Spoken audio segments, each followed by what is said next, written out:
Hey guys, mezemte. Iyi ni Abami TV kunda kubagezaho ibiganiro bigiye bitandukanye by'abastar, itaramo byagiye biba ibintu bigiye bitandukanye cyane. Kuri intro noneho tugarutse n'ibintu byiza cyane hano mu gitaramo Bruce Melody yise 10 years of Bruce Melody.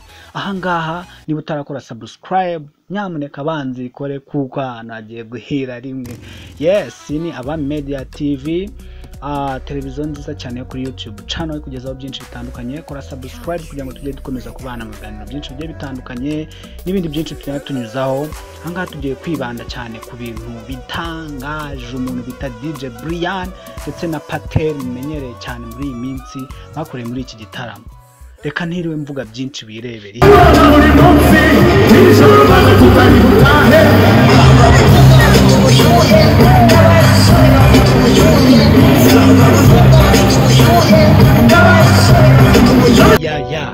Nkuko bibona Bruce Melody na DJ Pius baratwitse cyane mu ndirimbo yitwa Ubushyuhe.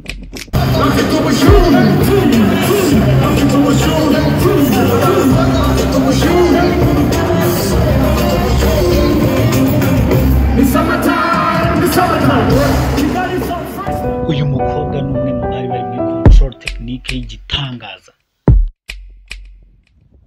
Nguyu Nkusi uzwi nka rutura yakirwa kuri stage kugira ngo akomeze kuba MC nyuma ya MC Tino.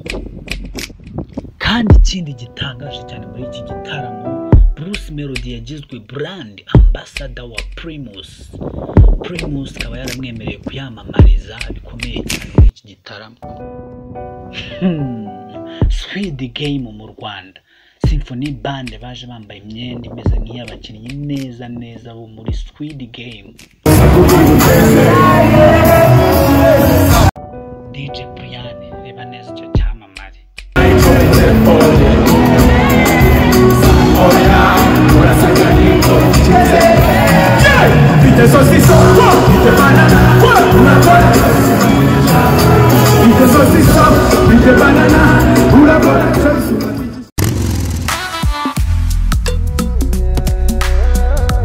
Nkuko bibona byari bicika cyane hano muri Kigali Arena. Bruce Melody yahacaniye umuriro cyane n'abastari benshi yagiye atumira ngo baperforming muri iki gitaramo. Byari show ikomeye cyane, byari ibintu birenze. Abanyarwanda baramushyigikiye baragenda barakubita stade ruzura hahandi abantu bagiye banaza bacerewe batigeze babinjiza. Ibintu byari byiza cyane. Nta kindi gitaramo hari tuzongera kubona mu mateka nk'iki gitaramo cya Bruce Melody. Yewe byaragatangaza. Wowe kora subscribe kuri Abami TV.